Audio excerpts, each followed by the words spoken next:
The New York Mets are just a game back at the playoffs at 39-39 on the heels of a Subway Series sweep of the Yankees after dismantling them to the tune of 21-9. If I were to tell you that in March, or I guess in early April when they started the season 0-5, or in early May when they were 11 games under, you would have told me to stay off the weed, as Stephen A. infamously likes to illuminate.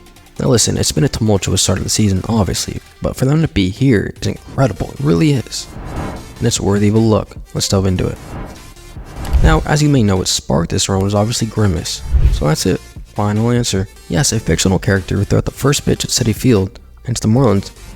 He then cranked out 3 homers by Harrison Bader, Starlin Marte, Francisco Lindor, and won the game 10-4. This eventually led to a 7-game win streak, which was halted by Texas on June 19th.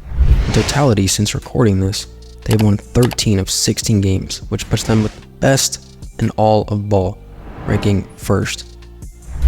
Now, I kid, of course. If you actually believe that a random human who works at Panera Bread throwing a baseball in a purple suit prior to a Major League Baseball game has effect on the outcome of these games, and you need how do I put this mildly? You need help. Because you may also be someone who thinks jinxing no-hitters announcers have that capability. Santa Claus is real. Tooth Fairy is real. So yeah, let's just put that to rest. Grimace and the Mets have no correlation. Can we agree? Alright, let's move. I have 4 tangible reasons why the Mets have promptly made it to 39-39. Let's delve into it. Firstly, Francisco Lindor moving the first hole leadoff batter, moving from 3 as Carlos Mendoza swiftly made that change, has paid an abundance of a difference.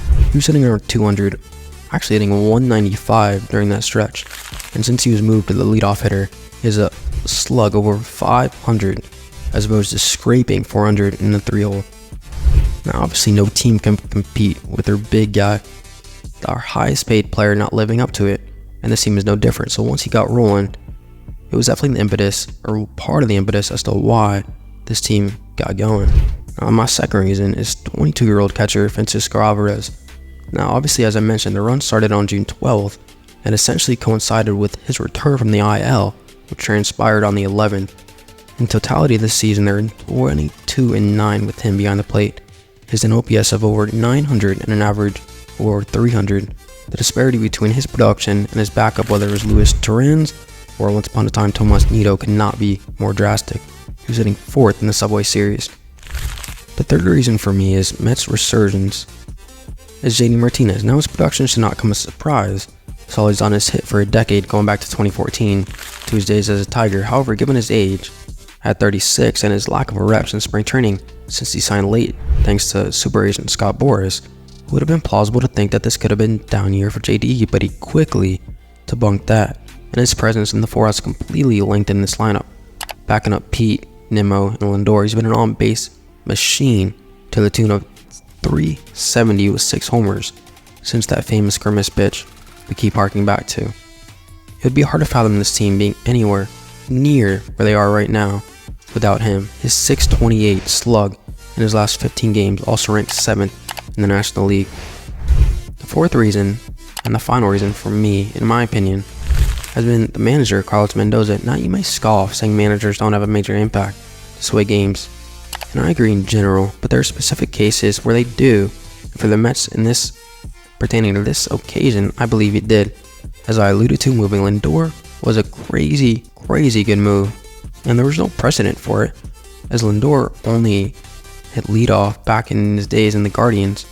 He's actually only hit in that first spot 14 times in his entire Met tenure, and all in 2021. And not to mention, Brandon Nimmo signed a 8-year, $162 million deal prior to last season, was their staple in the leadoff hole. So it took guts and it paid off. How about his decision to walk out to the mound in the 7th inning Sunday night against the Cubs, as he looked Luis Severino dead in the eyes, and rather than yanking him, as most managers do when they walk out of the mound, he trusted him to get the final out, and he did. How does that permeate throughout the locker room? How do the guys feel about that decision?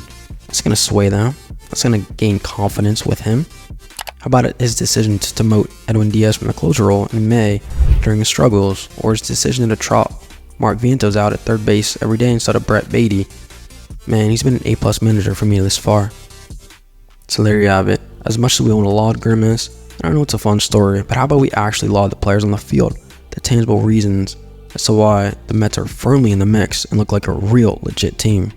Those are my 4 reasons. Yeah, man. Once bleak, decrepit team, 0-5, 11 games under, man.